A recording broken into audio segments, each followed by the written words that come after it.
तो जिस प्रकार आज़ादी से पूर्व आंदोलनकारियों ने अपना स्वयं का बलिदान दिया, अपने बच्चों को राष्ट्र के लिए न्यौछावर किया, ऐसी माटी का हम तिलक लगाते हैं।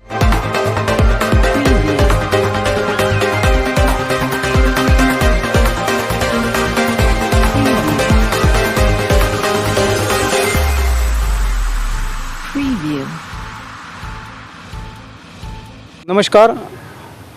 राजनीतिक पत्रकारिता का एक अहम पहलू और एक प्रत्यक्षता उदाहरण हम सबके समक्ष, विशेषकर आरक्षण विषय पर आपकी सदैव भूमिका बनी रही। सर्वप्रथम तो मैं आपका धन्यवाद करूंगा, राष्ट्रहित में आप समर्पित हैं। और आज हम आरक्षण विरोधी आह्वान ट्रस्ट, जो एक जन आंदोलन है, भारत राष्ट्र में जातिगत आरक्षण समाप्त और आर्थिक आधार पर आरक्षण हो, उसके निमित्त हम भारत की महामहिम आदरणीय राष्ट्रपति जी के समक्ष ज्ञापन लेकर प्रस्तुत हुए, जिसके प्रमुख 8 बिंदु हैं। एक, रिजर्वेशन का विषय कि रिजर्वेशन कास्ट बेस हो, इकोनॉमी बेस ना हो।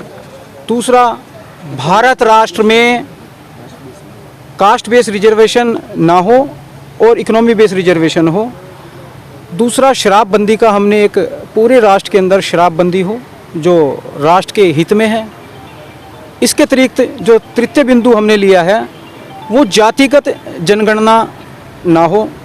और चतुर्थ बिंदु जो हमने लिया है, जिस प्रकार एम्बुलेंस को राष्ट्र में सड़कों पर स्थान दिया जाता है, जो उचित भी है, आधिकारिक तौर पर उसकी पूर्व से जो है घोषणाएं रही हैं, इम्प्लीमेंट हैं राष्ट्र के अंदर, वही हम चाहते हैं। जो शिक्षा का क्षेत्र है, उस शिक्षा के क्षेत्र में जो स्कूली वाहन है, चाहे वो वैन है, बस है या अन्य जो भी साधन हैं, और उसमें जो सहायक कर्मचारी हैं, प्रोफेसर हैं, शिक्षक हैं, शिक्षिकाएं हैं, उनके भी जो निजी वाहन हैं, उनको भी सड़कों पर आधिकारिक तौर पर घोषित किया जाए, ताकि जो विद्यार्थी वर्तमान समय में राष्ट्र के भविष्य का निर्माता, उसको हम एक जिस प्रकार पौधे को सींचते हैं, उसी प्रकार राष्ट्र के द्वारा उनको सम्मान प्रस्तुत हो।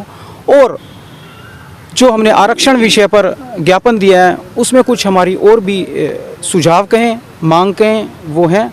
जो उसके अतिरिक्त 4 बिंदु वो हैं। राजीव गोस्वामी को हर वर्ष आधिकारिक तौर पर 19 सितंबर को राजीव गोस्वामी दिवस के रूप में मनाया जाए। और जो रिजर्वेशन है, कास्ट बेस से इकोनॉमी बेस हो। और इसके अतिरिक्त 49.5% आरक्षण पूर्व से ही भारत राष्ट्र में है।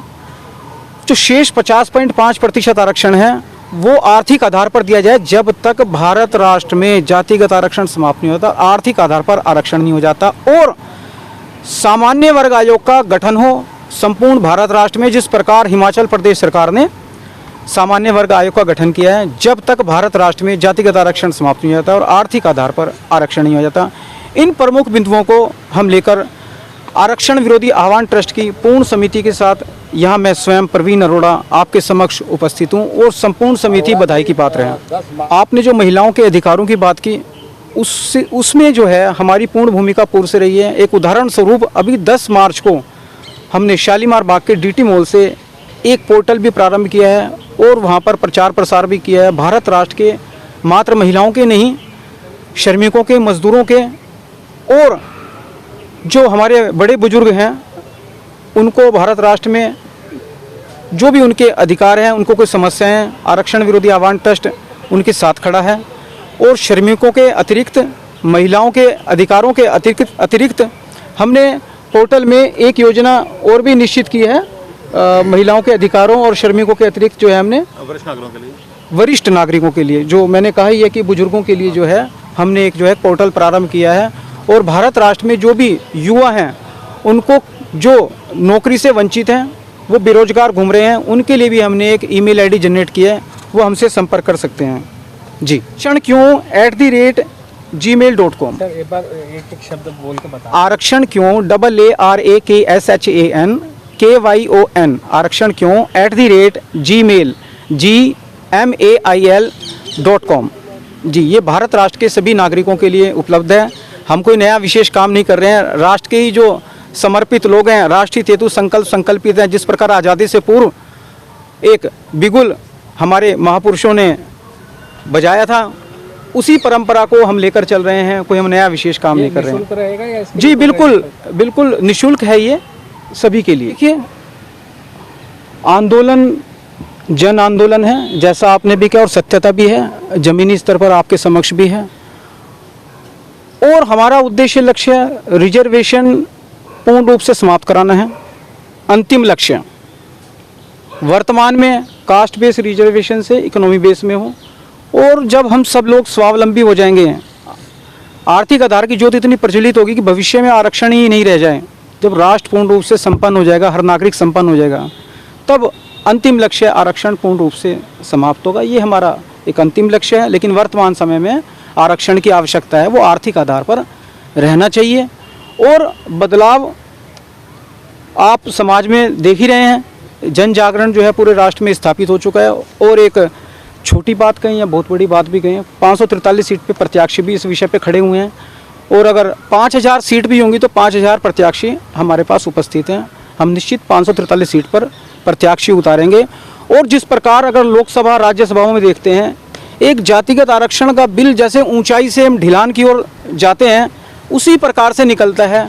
कोई किसी प्रकार की चर्चा नहीं रहती। वो चर्चा आप देखिएगा आने वाले समय में होगी। और ये जो बिल लोकसभा राज्यसभा में आता है, ये आर्थिक आधार पर आएगा, और आर्थिक आधार पर भी इसी तरीके से फिसल कर जाएगा। और एक जी आप बात कर रहे हैं आरक्षण की। जी आरक्षण, वो आरक्षण की बात कर रहे हैं आप। जी। बड़ी बड़ी पार्टियां जिसका नाम लेने तक से ही उनके हाथ पैर फूल जाते हैं, जी तो वो लोग आपको छोड़ देंगे? देखिए, हर माता ऐसे बच्चों को जन्म नहीं देती। अगर ऐसा ही सोचा होता तो हम आज आज़ाद ना हुए होते। तो जिस प्रकार आज़ादी से पूर्व आंदोलनकारियों ने अपना स्वयं का बलिदान दिया, अपने बच्चों को राष्ट्र के लिए न्यौछावर किया, ऐसी माटी का हम तिलक लगाते हैं। तो वर्तमान समय में योद्धा अगर भारत राष्ट्र में आपने देखने हैं, सच्चे वीर, सच्चे सैनिक, सच्चे देशभक्त, सच्चे नागरिक देखने हैं, जो आपके घरों में हैं, गली मोहल्लों में हैं, नगर में हैं, जिले में हैं, आप उनको देख सकते हैं। हम तो चाहते हैं कि पार्टियां जो हैं आएँ और आवाज़ उठाएं, इनसे पूछें कि भाई आपने यह मुद्दा क्यों उठाया है, ताकि वो देश में एक डिबेट का एक माहौल तैयार हो। सर, जैसे अभी मैंने बोला, ज़्यादातर पार्टियां इस विषय से भाग जाती हैं, जी मुकदमे डरती है, इस जी। विषय से डरती है। जी। ज्यादातर पार्टियां इस विषय से मैं वही डरती है। विषय कह रहा हूँ कि SC/ST के केस लगा दिए जाते हैं या और भी षड्यंत्रों में फंसाए जाते हैं, तो कल को आप भी भाग खड़े हो सकते हैं उसमें। देखिए, रहा मेरा निजी तौर पे, मैं एक विचारधारा हूँ, और विचारधाराओं से जीवन गतिमान रहता है। पूर्व में जो विचारधारा है उससे आज हमारा जीवन गतिमान है। और आज हम जिन विचारधाराओं का निर्माण करेंगे, जिन राहों पर चलेंगे, जिस प्रकार पूर्व में हमारे महापुरुष चले, उससे वर्तमान समय तो लाभान्वित होगा ही, और दूरगामी सोच रखते हुए आने वाली पीढ़ी भी उससे लाभान्वित होंगी। सर, अगर मुकदमा SC/ST एक्ट का जो आपने कहा, हम उसका खंडन करते हैं। और SC/ST एक्ट में जो भी बेकसूर नागरिक फंस जाते हैं, हमारी ओर से पूर्व से ही उनको मदद है, तन मन धन, चाहे कानूनी सहायता हो, वकील की सहायता हम उनको निःशुल्क उपलब्ध करा रहे हैं। तो हम पूर्ण परिपक्व हैं, हम डगमगाने वाले नहीं हैं।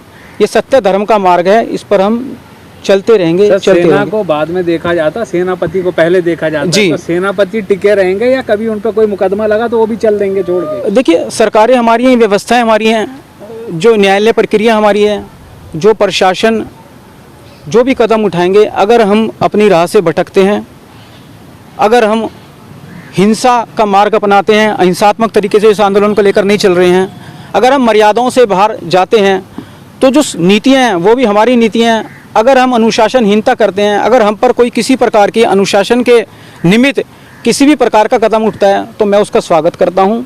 और निजी तौर पर मेरे द्वारा मेरे ऊपर कभी भी किसी भी प्रकार की कार्रवाई होती है, मैंने स्वयं ने अपने समर्थकों को, आरक्षण विरोधी आह्वान ट्रस्ट की संपूर्ण समिति को कहा हुआ है कि आपको किसी भी प्रकार से मेरी कानूनी सहायता करने की कोई आवश्यकता नहीं है। मैं स्वयं अपने विषय को पूर्ण परिपक्व हूँ, मैं अपना जो है केस स्वयं लड़ सकता हूँ। यानी आप कोई ना सरकार से मदद लेंगे ना किसी लोग से लेंगे, जो लड़ेंगे लड़ाई आगे बढ़कर खुद लड़ेंगे। जी, सत्य धर्म का मार्ग है, उसमें कोई बाधा नहीं है, और अपने लक्ष्य तक निश्चित पहुँचेंगे।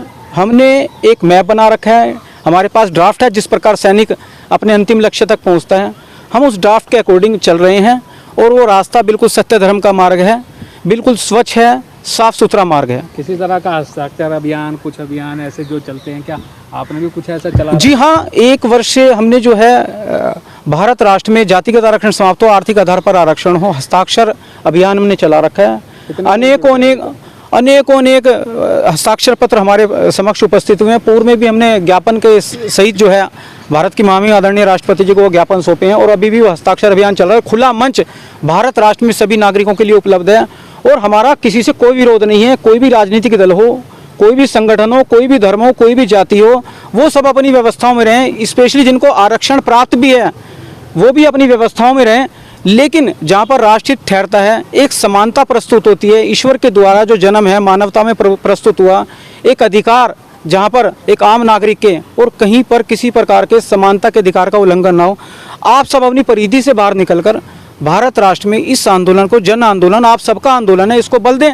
ये आपका अपना आंदोलन है और आने वाले समय में आप देखिएगा जो राजनीतिक दल प्रचार प्रसार करेंगे, मैं आपके माध्यम से, आपके न्यूज़ चैनल के माध्यम से सभी जनप्रतिनिधियों को, राष्ट्र के पक्षी विपक्षी पार्टी, जो क्षेत्रीय पार्टी भी हैं, उनको भी कहना चाहूँगा, आप अपने शीर्ष के नेताओं से पूछ कर जाएं।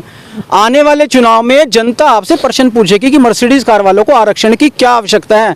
युवा आपसे प्रश्न पूछेंगे कि आप हमारे अंक अगर 80% हैं तो आप 40% वालों को एडमिशन्स क्यों दे रहे हो, हमें क्यों नहीं दे रहे हो, हमसे भेदभाव क्यों किया जा रहा है। और आने वाले समय में देखिएगा जनप्रतिनिधियों को जनता के समक्ष उत्तर देना बड़ा ही कठिन होगा और जो शीर्ष के नेताओं से भी प्रश्न पूछेंगे उनके पास भी इसका कोई जवाब नहीं। कारण स्वार्थ, लोलुपता और निजी स्वार्थ, भारत राष्ट्र में जो एक वोट बैंक की राजनीति, चाहे राष्ट्रहित भी न ठहरता हो, जो एक राष्ट्र की बहुत बड़ी विडंबना है।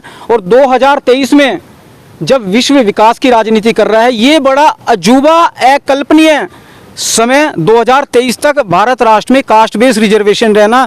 अगर आप अस्थायी व्यवस्था का इतिहास संपूर्ण विश्व का उठाकर देखते हैं तो इस प्रकार की जो अस्थायी व्यवस्था, जातिगत आरक्षण है, वो विश्व में कहीं पर भी इतने वर्षों से इस समय तक नहीं है। हमें सीख लेनी चाहिए विश्व के उन विकसित राष्ट्रों से। अगर आप देखें जो राष्ट्र भी टूटते हैं, वो राष्ट्र भी जो टूटे, जो विकास भी कर चुके हैं, लेकिन जहाँ पर समानता प्रस्तुत नहीं होती, वो विकास भी टूट जाता है। तो हमें सबका साथ लेकर, नफरतों को जिंदा ना रखें, सबको साझा लेकर, एक जुट होकर, राष्ट्र के प्रति संकल्पित होकर ऐसी माला में, सुंदर तस्वीर में गुथना चाहिए। भेदभाव किसी प्रकार का नहीं रहना चाहिए। जातिगत आरक्षण से मात्र राष्ट्र टूटता है, योग्यता का पलायन होता है और राष्ट्र ऊंचाई की ओर न जाकर नीचाई की ओर जाता है। भारत राष्ट्र विकासशील राष्ट्र से विकसित राष्ट्र तब संभव होगा जब भारत राष्ट्र में जातिगत आरक्षण नहीं होगा।